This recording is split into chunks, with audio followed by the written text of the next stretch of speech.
ಇವತ್ತು ಕಸ್ಬಾ ವ್ಯಾಪ್ತಿಯ ಏನು ರೈತರು ಸಾರ್ವಜನಿಕರು ಪಕ್ಷಾತೀತವಾಗಿ ಇವತ್ತು ಕಸ್ಬಾ ಹೋಬಳಿಯಲ್ಲಿ ಇರುವಂತಹ ಖಾಲಿ ಕೆರೆಗಳನ್ನ ತುಂಬಿಸಬೇಕು.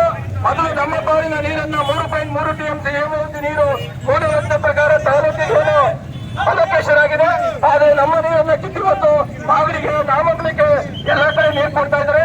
ಆದ್ರೆ ಕೂಗರ್ತಿರುವಂತಹ ಕಸ್ಬಾ ಹೋಬಳಿಯಲ್ಲಿ ಕಿತ್ತಾಮಂಗಲ ಕೆರೆ ಇರ್ಬೋದು, ಅರಕೆರೆ ಕೆರೆ ಇರ್ಬೋದು, ಸಂದರ್ಭ ಇರ್ಬೋದು, ಇತ್ಕಾಣಿ ಕೆರೆ ಇರ್ಬೋದು, ಹೀಗೆ ಹಲವಾರು 15ರಿಂದ 20 ಕೆರೆಗಳು ಇವತ್ತು ಖಾಲಿ ಆಗವೆ. ನಮ್ಮ ರೈತರು ಬೋರ್ವೆಲ್ನ ಕೊಚ್ಚಿ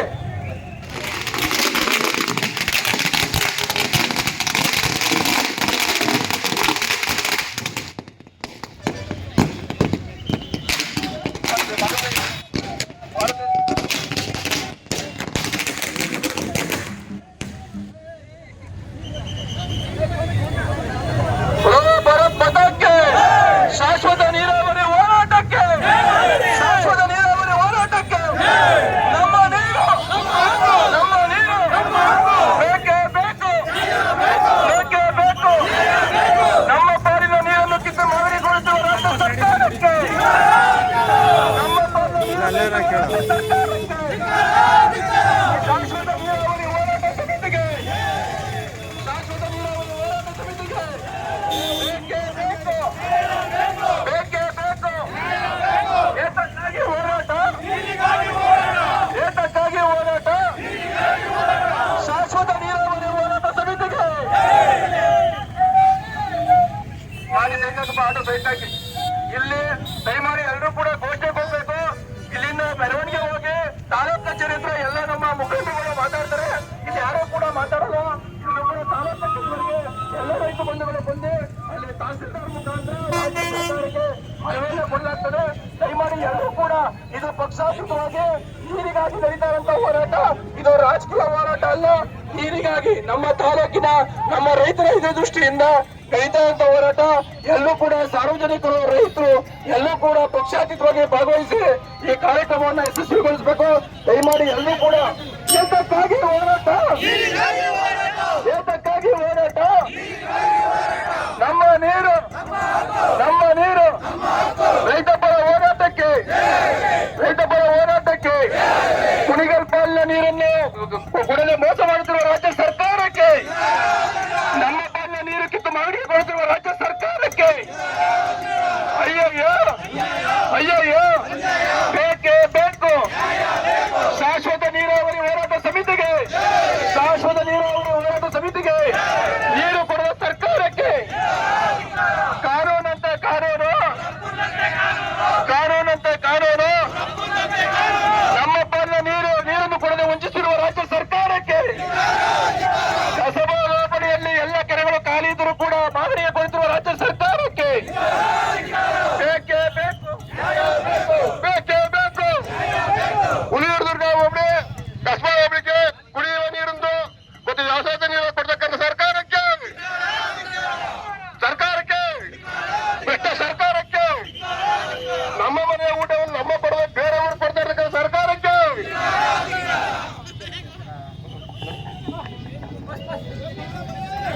ಬೇಕೇ ಬೇಕು. ನಮ್ಮ ನೀರು, ನಮ್ಮ ಹಕ್ಕು, ನಮ್ಮ ನೀರು, ನಮ್ಮ ಹಕ್ಕು. ಅಯ್ಯಯ್ಯೋ, ಅಯ್ಯಯ್ಯೋ, ನಮ್ಮ ಪಾಲಿನ ನೀರನ್ನು ಮಾಗಡಿಗೆ ಕೊಡುತ್ತಿರುವ ರಾಜ್ಯ ಸರ್ಕಾರಕ್ಕೆ, ನಮ್ಮ ಪಾಲಿನ ನೀರನ್ನು ಮಾಗಡಿಗೆ ಕೊಡುತ್ತಿರುವ ರಾಜ್ಯ ಸರ್ಕಾರಕ್ಕೆ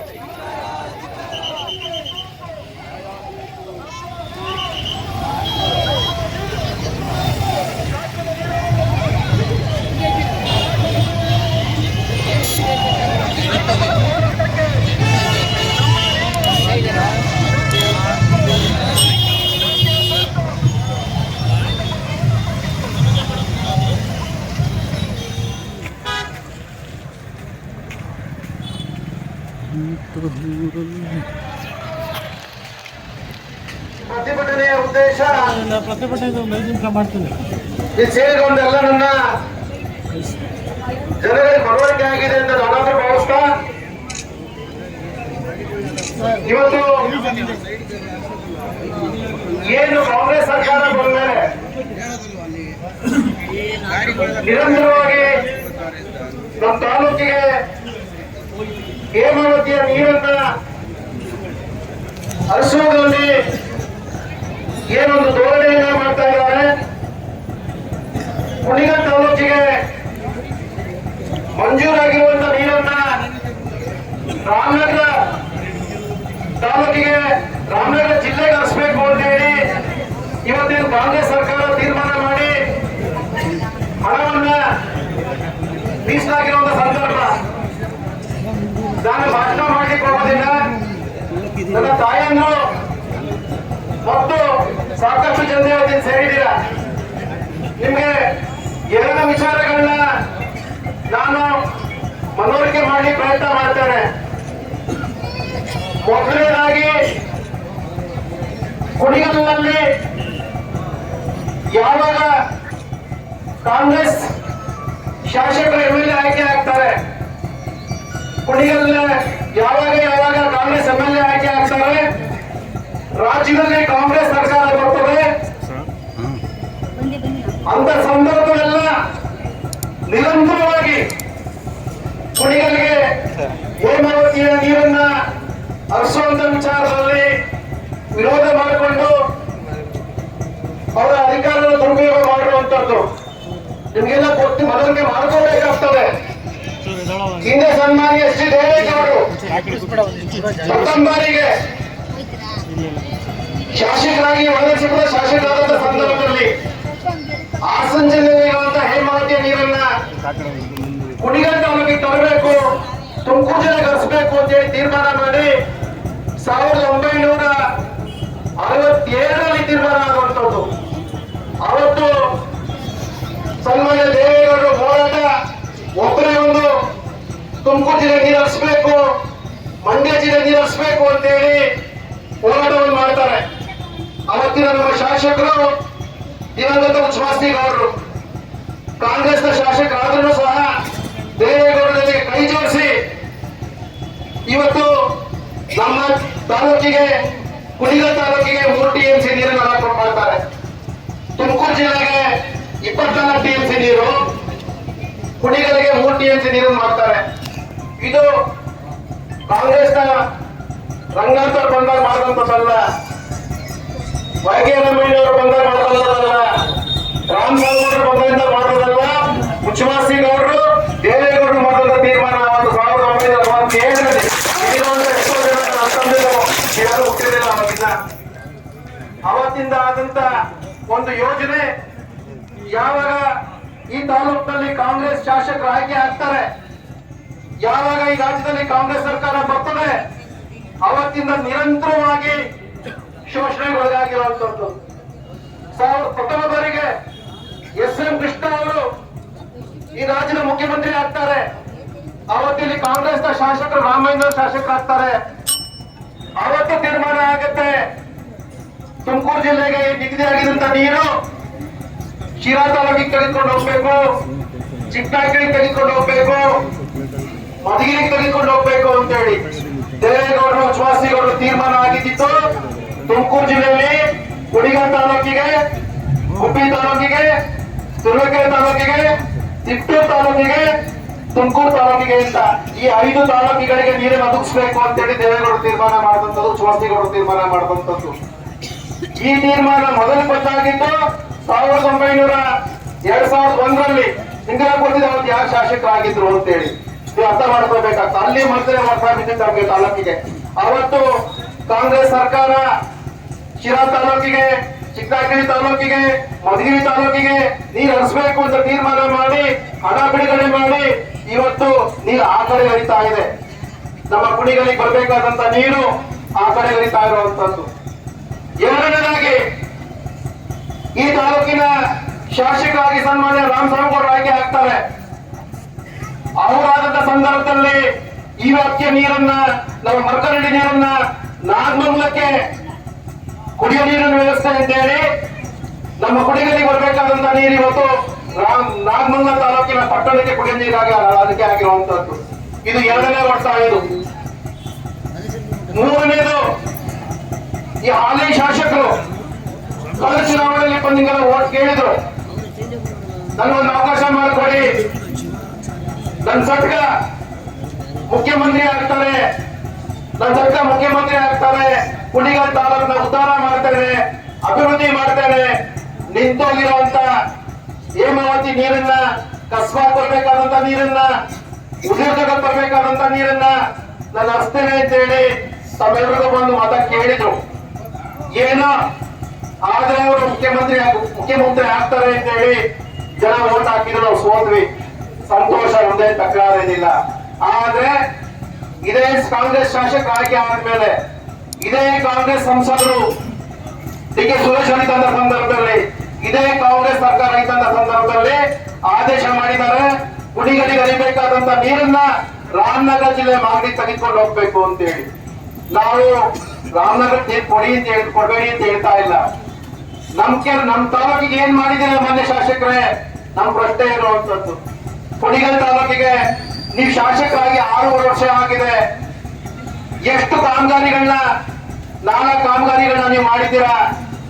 ನಾಗರಾಜಯ್ಯನವರು ಶಾಸಕರಾದಂತ ಸಂದರ್ಭದಲ್ಲಿ ರವಿ ಮಠದಲ್ಲಿ ಬಂದು ನಿಂತ ಚಾಲನ್ನು ಇವತ್ತಿಂದ 1 ಮಂಕ್ರಿ, 1 ಬಾಂಡ್ಲಿ, 1 JCB ಮಣ್ಣು ತಂದಿದ್ದೀರಾ ಶಾಸಕರೇ, ನೀವು ಪ್ರಶ್ನೆ ಮಾಡ್ಬೇಕಾಗ್ತದೆ. ಒಂದೇ 1 ಬಾಂಡ್ಲಿ ಈ ಸರ್ಕಾರದಲ್ಲಿ ಕುಣಿಗಲ್ ತಾಲೂಕಿನ ಕಸ್ಬಾ ಮತ್ತು ಉದಯದುರ್ಗಕ್ಕೆ ನೀರು ಹರಿಸಲಿಕ್ಕೆ ಶಾಸಕರ ದುಡ್ಡಿಲ್ಲ. ಡಿ ಕೆ ಶಿವಕುಮಾರ್ ಉಪಮುಖ್ಯಮಂತ್ರಿ ದುಡ್ಡಿಲ್ಲ. ಮಾಗಡಿಗೆ ನೀರು ತೆಗೆದುಕೊಂಡು ಹೋಗೋದಕ್ಕೆ 900 ಕೋಟಿ ರೂಪಾಯಿ ಹಣ, ಎಷ್ಟೇ 900 ಕೋಟಿ ಹಣ ಕೊಟ್ಟಿರುವಂತದ್ದು. ನಮ್ಗೆ 900 ಕೋಟಿ ಬೇಡ, ಈ 90 ಕೋಟಿ ಕೊಟ್ರೆ ನಾವು ನಮಗೇನು ಅಲೋಕೇಶನ್ ಆಗಿದೆ 1967ರಲ್ಲಿ ತೀರ್ಮಾನ ಆಗಿದೆ, ಅದನ್ನ ದೀಪಾವಳಿ ಕರೆಕ್ಟ್ ತಪ್ಪಿಸ್ಬೋದು. ಎಲ್ಲಿ ಶಾಸಕರು ಯಾಕೆ ಮೌನ ವಹಿಸ್ಕೊಂಡಿದ್ದಾರೆ? ಪ್ರಚಾರ ಮಾಡ್ತಾರೆ ಶಾಸಕರು, ದಳದವರು ಬಿಜೆಪಿಯವರು ವಿರೋಧ ಮಾಡ್ತಾರೆ, ಕುಡಿಗಳಿಗೆ ಪೈಪ್ ಲೈನ್ ತಂದ್ರೆ ಅಂತ ಹೇಳಿ. ಯಾಕೆ ಇವಕ್ಕೇನು ಪೈಪ್ ಲೈನ್ ಇದೆಯಾ? ಇವತ್ತು ನಾನು ಕೇಳಿ ಬಯಸ್ತೇನೆ ಶಾಸಕರನ್ನ, ಇವತ್ತು ಎಲ್ಲಾ ಸಾಲಿಗೆರೆಗಳು ತುಂಬಿದೆಯಲ್ಲ, ಪೈಪ್ ಲೈನ್ ನೀರು ಬಂತ. ಹಿಂದೆ ನಾಗರಾಜಯ್ಯನವರು, ನಿಂಗಪ್ಪನವರು ಶಾಸಕರಾದ ಸಂದರ್ಭದಲ್ಲಿ ಕುಣಿಗಲ್ ಕೆರೆಗೆ ನೀರು ಬಿಟ್ಟರಲ್ಲ, ಅವಾಗ ಪೈಪ್ ಲೈನ್ ಗೊತ್ತಾಗಲಿಲ್ಲ. ನಾನೆಲ್ಲ ಬಂದಿದ್ದಲ್ಲ ನೀರು, ಅವಾಗ ಇಚ್ಛಾಶಕ್ತಿ ಇರಬೇಕು. ಜನಗಳಿಗೆ ಮಣ್ಣೆರ್ಸಿಕೆ ಆಗಲ್ಲ, ಜನಗಳ ಕಣ್ಣಿಗೆ ಮಣ್ಣೆರ್ಸಿಕೆ ಆಗಲ್ಲ. ಹೇಳಿ, ಈ 6 ವರ್ಷ ಅವಧಿಯಲ್ಲಿ ಎಷ್ಟು ಹಣವನ್ನ ಹೇಮಾವತಿ ಅಚ್ಚುಕಟ್ಟಿನ ಪ್ರದೇಶಕ್ಕೆ ನಾಲೆ ವಿಸ್ತರಣೆ ಮಾಡ್ಲಿಕ್ಕೆ ಮಾಡಿದ್ದೀರಲ್ಲ ಅಂತದನ್ನ ಕೇಳಬೇಕಾಗ್ತದೆ. ನೀವು ಶಾಸಕರು ಭಾಷಣ ಮಾಡಿದ ನಾನು ಕೇಳಿದ್ದಾರೆ. ನಾವು ಒಂದು ಪ್ರಶ್ನೆ ಮಾಡ್ತೇನೆ, ಆಯ್ತು ಇವರು ರಾಮನಗರಕ್ಕೆ ಮಾಗಡಿ ನೀರು ತೆಗೆದುಕೊಂಡು ಹೋಗ್ಲಿಲ್ಲ ಅಂತಂದ್ರೆ, ತುಮಕೂರಿನ ಲೀಡರ್ಗಳು ತುಮಕೂರು ಪ್ರತಿಭಟನೆ ಮಾಡಿದ್ರೆ ಮಾಗಡಿಯ ರೈತರು ಅಲ್ಲಿ ತುಮಕೂರಿನ ಮುಖಂಡಗಳ ಪ್ರತಿಭೆಯನ್ನು ಬೆಂಕಿ ಇಡ್ತಾರೆ.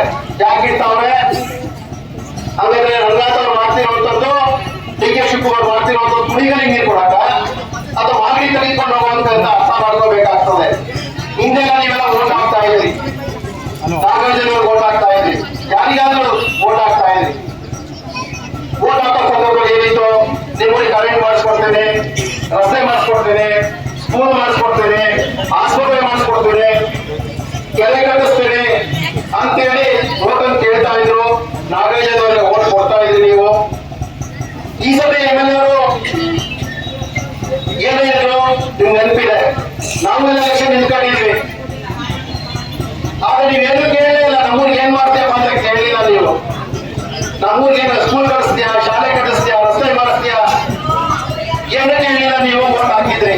ಇವತ್ತು ಶಾಶ್ವತವಾಗಿ ಏನಿದೆ ನಾಗರಾಜಯ್ಯನವರ ಹೋರಾಟ, ವೈಕೆ ರಾಮಯ್ಯನವರ ಹೋರಾಟ, ನಿಂಗಪ್ಪನವರ ಹೋರಾಟದಿಂದ ಈ ತಾಲೂಕಿಗೆ ನೀರು ಹರಿತಾ ಇತ್ತು. ಇವತ್ತು ಏನಾದ್ರೂ ಪೈಪ್ ಲೈನ್ ಆಯ್ತು ಅಂದ್ರೆ, ಆ ಕೆಲಸ ಮುಗೀತು ಅಂತಂದ್ರೆ ಯಾರನ್ನು ಕೇಳೋದಿಲ್ಲ. ಅವರು ದೊಡ್ಡ ಕೆರೆಗೆ ಮೋಟರ್ ನಡೆಸ್ತಾರೆ, ಪೊಲೀಸ್ ಕವರ್ ಹಾಕ್ತಾರೆ, ಬಟನ್ ಅದುತ್ತಾರೆ, ಸೀದಾ ನೀರು ಮಾಗಡಿ ಹೋಗುತ್ತೆ. ನಿಮ್ಮ ಕಸ್ಬಾ ತಾಲೂಕಿನ ಕಿತ್ತಮಂದ್ರ ಇರ್ಬೋದು, ಅಥವಾ ಸಂದೇಮಾತೂರು ಇರ್ಬೋದು, ಅರಕೆರೆ ಇರ್ಬೋದು, ಯಾವುದೇ ಕೆರೆಗಳಿಗೆ 1 ಹನಿ ನೀರನ್ನು ತೆಗೆದುಕೊಳ್ಳಕ್ಕಾಗೋದಿಲ್ಲ.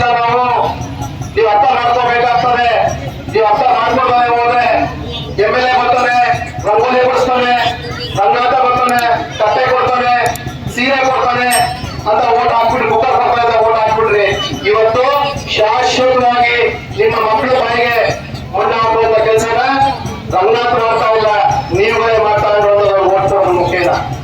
ಆದ್ರಿಂದ ಇವತ್ತೇನು ಸಾಂಕೇತಿಕವಾಗಿ ಪ್ರತಿಭಟನೆ ಆಗಿರುವಂತದ್ದು, ಸಾಂಕೇತಿಕವಾಗಿ ಪ್ರತಿಭಟನೆ ಆಗಿರುವಂತದ್ದು, ಈಗಲಾದ್ರೂ ಶಾಸಕರು ಸರ್ಕಾರ ಎಚ್ಚೆತ್ತುಕೊಂಡು ಏನ್ ನಮ್ಮ ತಾಲೂಕಿಗೆ ಆಗಿರುವಂತ ಅನ್ಯಾಯನ ಸರಿ ಮಾಡಿಸಿ, ಏನು ಮೂಲದಲ್ಲಿ 1967 ದೇವೇಗೌಡರ ಕಾಲದಲ್ಲಿ, ಉಚ್ಚವಸ್ತಿಗೌಡರ ಕಾಲದಲ್ಲಿ 3 TMC ನೀರನ್ನ ಹರಿಸಿ ಕುಣಿಗಲ್ ತಾಲೂಕಿನ ಕಸ್ಬಾ ಹೋಬಳಿಯಿಂದ ಹಿಡಿದು ಉದಿದುರ್ಗ ದೀಪಾವತಿ ಕೆರೆ ತನಕ ಏನೀಗ ಆಗ್ಲೇ ಮಂಜೂರಾಗಿದೆ, ಆ ಕೆಲಸನ ಕೂಡಲೇ ಪ್ರಾರಂಭ ಮಾಡ್ಬೇಕಾಗ್ತದೆ. ನಮ್ಮ ನೀರು ನಮಗೆ ಕೊಡಿ. ಇವತ್ತು ಕಸ್ಬಾ ವ್ಯಾಪ್ತಿಯಲ್ಲಿ ನಮಗೆ ಏರೂರು ಪಂಚಾಯತಿ ಬರ್ತದೆ, ಗವಿಮಠ ಪಂಚಾಯತಿ ಬರ್ತದೆ, ಬಿಡದೆವರೆ ಪಂಚಾಯತಿ ಬರ್ತದೆ. ಇವತ್ತು ದೊಡ್ಡ ಕುಣಿಗಲ್ ದೊಡ್ಡ ಕೆರೆ ತುಂಬಿದೆ, ಇವತ್ತು ನೀರು ತೆಗಿಲಿಕ್ಕೆ ಆಗ್ತಾ ಇಲ್ಲ. ಇವತ್ತು ನೀರನ್ನ ಮಾಗಡಿ ತೆಗೆದುಕೊಂಡು ಹೋಗ್ಬೇಕು ಅಂತ ಹೇಳಿ ಇವತ್ತು ತೂಬಿಗೆ ಕಾಂಕ್ರೀಟ್ ಹಾಕಿರುವಂತದ್ದು. ಆದ್ರಿಂದ ಇವತ್ತೇನು ಸಾಂಕೇತಿಕವಾಗಿ ಒಂದು ಪ್ರತಿಭಟನೆಯನ್ನು ಮಾಡಿದ್ದೇವೆ. ನಾನ್ ಕೇಳೋದಿಷ್ಟೇ, ನನ್ನ ತಾಲೂಕಿನ ಜನತೆಯಲ್ಲಿ ಏನಿ ಅನ್ಯಾಯ ಆಗಿದೆ, ಈ ಅನ್ಯಾಯ ನಿಲ್ಲಬೇಕು ಅಂತಂದ್ರೆ ಈ ಹೋರಾಟ ಮುಂದುವರಿಬೇಕಾಗ್ತದೆ. ಇಲ್ಲಿ ತನಕ ಚೆಂದ ಕೆಲಸ ಮಾಡಿ ನೀವು ಅರಿಯೋದಿಲ್ಲ. ಇವತ್ತು ಕುಡಿಯೋ ಕೆರೆಯಿಂದ ನೀರು ಹೋಗ್ತಾ ಇದೆ, ಕೆಲಸ ಆಗಿದೆ. ದೀಪಾವಳಿ ಕೆರೆ ನೀರು ಹೋಗ್ತಿರ್ಲಿಲ್ವಾ? ಕುಡಿಯೋ ಕೆರೆಯಿಂದ ನೀರು ಸಮುದ್ರಕ್ಕೆ ಹೋಗ್ತಾ ಇದೆ. ಈಗ ನಾವು ಬೇಗೂರು ಕೆರೆಯಿಂದ ಬಿಟ್ಟಿರೋ ನೀರು ಮುಂದಕ್ಕೆ ದೀಪಾವಳಿ ಕೆರೆಗೆ ಬರ್ತಾ ಇರ್ಲಿಲ್ವಾ? ಕಿತ್ತಮಂಗ ಕೆರೆಗೆ ಬರ್ತಾ ಇರ್ಲಿಲ್ವಾ? ದೊಡ್ಡ ಕೆರೆಗೆ ಹೋಗ್ತಾ ಇರ್ಲಿಲ್ವಾ? ಇದು ಪ್ರಶ್ನೆ ಇರುವಂತದ್ದು. ಇಂಥ ಸಂದರ್ಭದಲ್ಲಿ ನಾವು ಪ್ರತಿಭಟನೆ ಮಾಡಬಾರೇ ಇದ್ರೆ, ನಮ್ಮ ರೈತರು ಹೋರಾಟ ಹಿಡಿದಲೇ ಹೋದ್ರೆ ಶಾಶ್ವತವಾಗಿ ಒಂದ್ಸಲಿ ಕೆಲಸ ಆಗೋದು ಅಂತಾದ್ರೆ ಯಾರು ಕಡೆಗೆ ಆಗೋದಿಲ್ಲ ಅಂತ ಅರ್ಥ ಮಾಡಿಕೊಂಡು ಮುಂದಿನ ಇವು ಸಾಂಕೇತಿಕ ಪ್ರತಿಭಟನೆ ಮಾಡಿ ಸರ್ಕಾರಕ್ಕೆ ಹೆಸರು ಕೆಲಸ ಮತ್ತು ಶಾಸಕರಿಗೆ ಹೆಸರು ಕೆಲಸವನ್ನು ಮಾಡಿದ್ದೇವೆ. ಇಲ್ಲ ಅಂತ ಮುಂದಿನ ದಿನಗಳಲ್ಲಿ ಈ ಒಂದು ಹೋರಾಟವನ್ನ ಹಳ್ಳಿಯಲ್ಲಿ ತೆಗೆದುಕೊಂಡು ಹೋಗಿ ಹಳ್ಳಿಗಳಲ್ಲಿ ಜಲವಾಸವನ್ನು ಸೃಷ್ಟಿ ಮಾಡಿ ಮನವರಿಕೆ ಮಾಡುವ ಮುಖೇನ ಈ ಒಂದು ಹೋರಾಟವನ್ನ ಮುಂದುವರಿಸೋಣ ಅಂತ ಸಂದರ್ಭದಲ್ಲಿ ಅಂತ ನನ್ನ ಎಲ್ಲ ನನ್ನ ರೈತರನ್ನು ಮನವಿ ಮಾಡುವಂತದ್ದು. ಪಕ್ಷ ಯಾವ್ದಾರು ಇಟ್ಕೊಳ್ಳಿ, ನೀರಿನ ವಿಚಾರ ಬಂದಂತ ಸಂದರ್ಭದಲ್ಲಿ ನಾವೆಲ್ಲ ಒಟ್ಟಾಗಿ ಹೋರಾಟವನ್ನು ಮಾಡಿ ನಮ್ಮ ತಾಲೂಕಿಗೆ ಮತ್ತು ನಮ್ಮ ರೈತರಿಗೆ ಆಗ್ತಿರುವಂತ ಅನ್ಯಾಯವನ್ನ ಸರಿಪಡಿಸಲಿಕ್ಕೆ ನಾವೆಲ್ಲ ಹೋರಾಟ ಮಾಡೋಣ ಅಂತ ಸಂದರ್ಭದಲ್ಲಿ ಹೇಳ್ತಾ ಮುಂದಿನ ದಿನಗಳಲ್ಲಿ ತಾವೆಲ್ಲರೂ ಈ ಒಂದು ಹೋರಾಟಕ್ಕೆ ಸಜ್ಜಾಗಬೇಕು ಅಂತ ಹೇಳಿ ನಾನು ಮಾತು ಮುಗಿಸ್ತೇನೆ. ನಮಸ್ಕಾರ. ನಮಸ್ಕಾರ, ನಾನು ನಿಮ್ಮ ಪ್ರೀತಿಯ ಡಾಕ್ಟರ್ ಶ್ರಾವ್ಯ ಎಸ್ ರಾವ್. ನೀವು ಭಾವಸಿಂಚನ ಯೂಟ್ಯೂಬ್ ಚಾನೆಲ್ಗೆ ಸಬ್ಸ್ಕ್ರೈಬ್ ಆಗಿಲ್ಲ ಅಂದರೆ ಇವತ್ತು ಸಬ್ಸ್ಕ್ರೈಬ್ ಆಗಿ. ಧನ್ಯವಾದಗಳು.